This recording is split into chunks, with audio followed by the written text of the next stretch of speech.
నమస్కారం ఘంటారావానికి స్వాగతం. ముందుగా ప్రధాన అంశాలు. సైకిల్ ఎక్కిన వంగవీటి రాధాకృష్ణ, తెలుగుదేశంతోనే కాపులకు న్యాయం జరిగిందన్న చంద్రబాబు.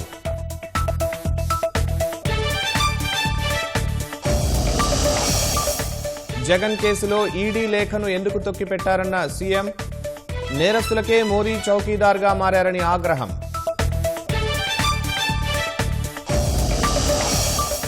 మోదీ కేసీఆర్ కు జగన్ బానిసన్న చంద్రబాబు, వైకాపాకు వేసే ప్రతి ఓటు రాష్ట్రానికి మరణ శాసనమేనని వ్యాఖ్య.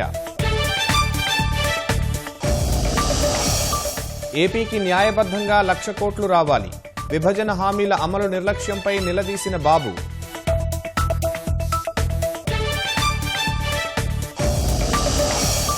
మంగళగిరి నుంచి పోటీ చేయనున్న లోకేష్, పెండింగ్ స్థానాలను కొలిక్కి తెస్తున్న అధిష్టానం.